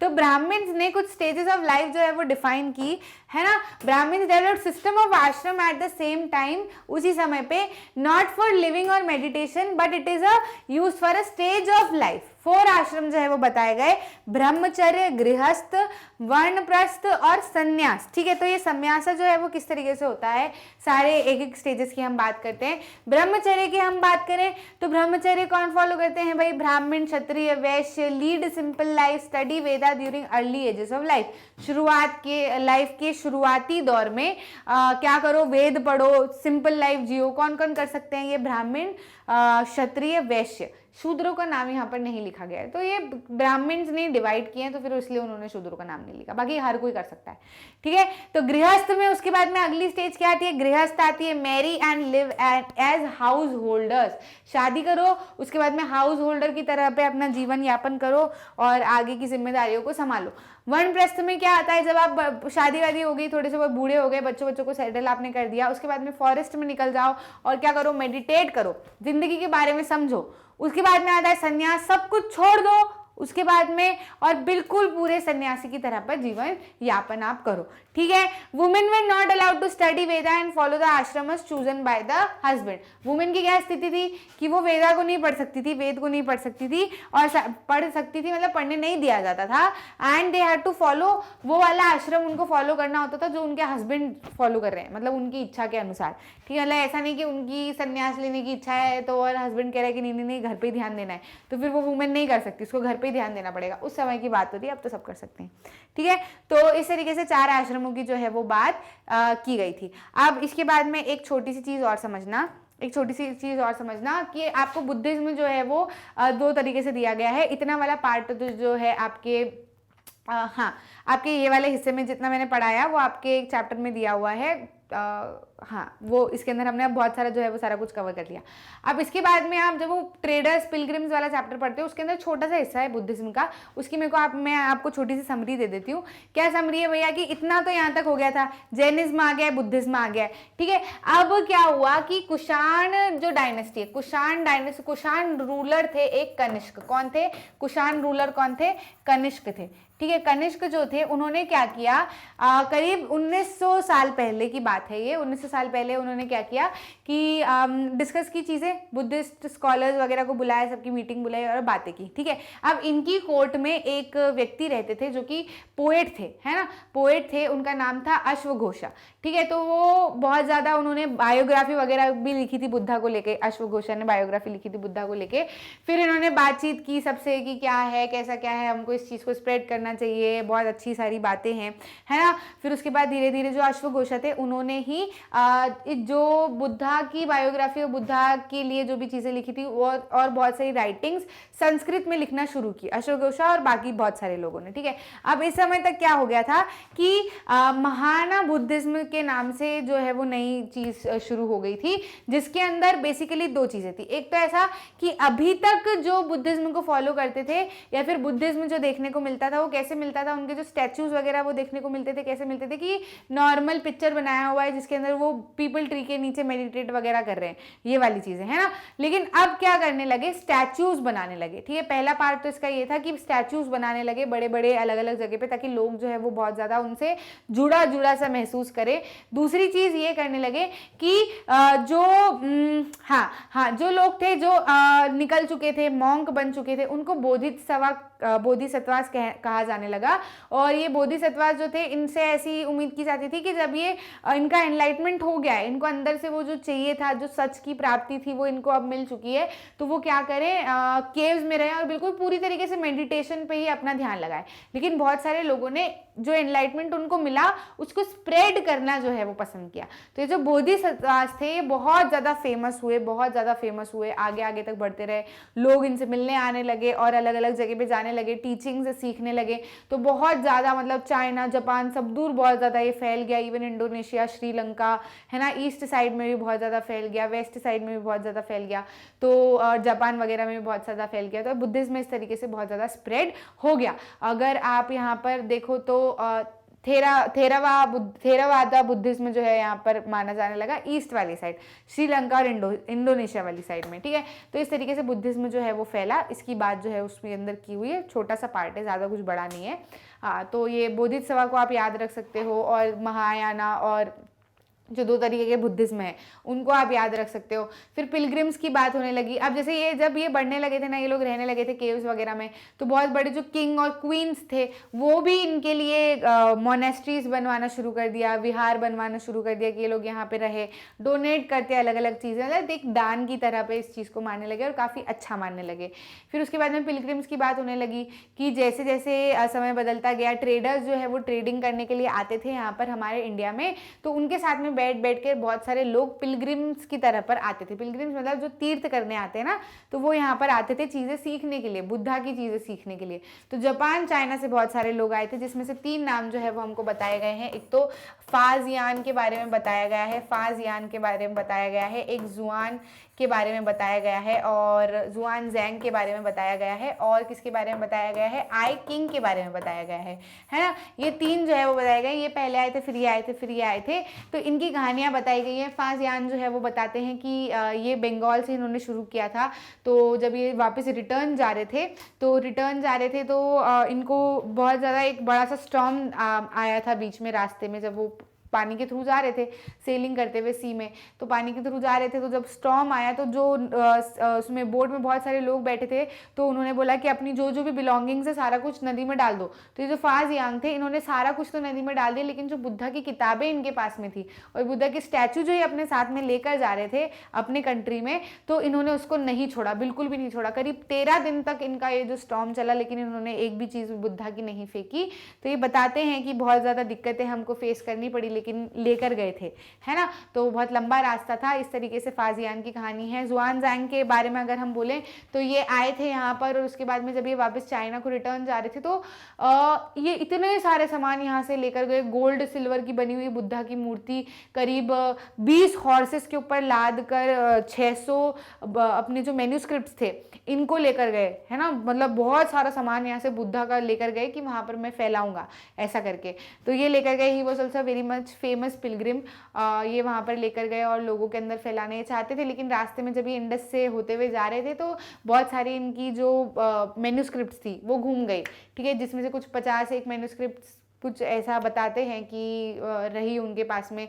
फिर उसी को इन्होंने संस्कृत वगैरह में लिखी हुई थी, तो उसी को उन्होंने चाइनीज़ लैंग्वेज में कन्वर्ट करने की कोशिश की। बाकी सारा समय जो भी इनकी लाइफ का बिताया इन्होंने उसके ट्रांसलेशन में ही व्यतीत किया, ताकि लोग जो है और वो ज़्यादा से ज़्यादा सुनते रहे। तो ये 3 नाम हैं, इनके बारे में आप ध्यान रख सकते हो। और बस इस तरीके से बुद्धिज्म जो है वो बहुत ज़्यादा अलग अलग जगहों पर फैलता रहा। तो इस चैप्टर में आपके लिए इतना ही था। आई होप आपको अच्छे से समझ में आ गई होंगी चीज़ें, है ना। बिल्कुल अच्छे से हम सीक्वेंस में चल रहे थे, अच्छे से चीज़ें समझ में आ गई होगी, एक एक बात आपको याद रही होगी। सारी वीडियोस मैग्नेट ब्रेन्स की वेबसाइट पे अवेलेबल है। हर चीज़ मैग्नेट ब्रेन्स की वेबसाइट पे अवेलेबल है, यूट्यूब पे भी अवेलेबल है। सब कुछ आपको फर्स्ट से लेके NCERT NTSC सारा एग्जाम्पलर वगैरह सारा कुछ 12th तक सारा कुछ हम लोग अवेलेबल कराते हैं। सब कुछ फ्री ऑफ कॉस्ट है। सोशल साइंस NTSC आपको, आप NTSC पे क्लिक करोगे तो आपको मेरी पिक्चर यहाँ पे दिख जाएगी। आप स्क्रोल करेंगे तो अलग अलग चीज़ें, अलग अलग सारे चैप्टर्स आप देख सकते हैं इस इंटरफेस पे, इवन लैपटॉप और मोबाइल दोनों में, ठीक है। तो सब कुछ फ्री ऑफ कॉस्ट है, सारी चीजें। आई होप आप अच्छे से पढ़ रहे हैं। टर्म 1 का एग्जाम आपका खत्म हो चुका है। बिल्कुल पढ़ाई पे ध्यान दो, अच्छे से आप कमर कस लो। ये वाला मौका बहुत अच्छा है। NTSC का एग्जाम हमको बहुत अच्छे से देना है। मैं टाइम पे आपको सारा सिलेबस कंप्लीट करवा दूंगी, बिल्कुल भी चिंता मत करना। इवन हम लोग लाइव सेशंस भी रखेंगे, जिसके अंदर हम आपके डाउट्स को देखेंगे कि आपको क्या प्रॉब्लम्स आ रही है, मैं चीज़ों को समझाऊंगी। तो बिल्कुल लाइव सेशंस में आना बिल्कुल भी मत भूलना। 100% फ्री ऑफ कॉस्ट है सब कुछ। NTSC वैसे तो सारा कुछ ही मैग्नेट ब्रेन से सब कुछ फ्री ऑफ कॉस्ट ही है, तो NTSC भी फ्री ऑफ कॉस्ट है। स्टेज 1 स्टेज 2 मैथ सेट सब कुछ आपको हम सारी चीज़ें करवाएंगे, ठीक है। समझ गए कि नहीं समझ गए? लाइक कीजिएगा, शेयर कीजिएगा और सब्सक्राइब कीजिएगा। अगर अच्छा लगा है तो अपने दोस्तों के साथ में शेयर कीजिएगा। इवन आपके जैन धर्म के या जो बुद्धिज्म फॉलो करना चाहते हैं लोग, जो इन चीज़ों को मानते हैं, है ना, तो उनके साथ में ज़रूर शेयर कीजिएगा, क्योंकि उन्हें पता होना चाहिए कि इस चीज़ की शुरुआत कैसे हुई थी, कैसे फिर सारी चीज़ें फैली, है ना। तो बिल्कुल शेयर कीजिएगा। मिलते हैं अगले लेक्चर में।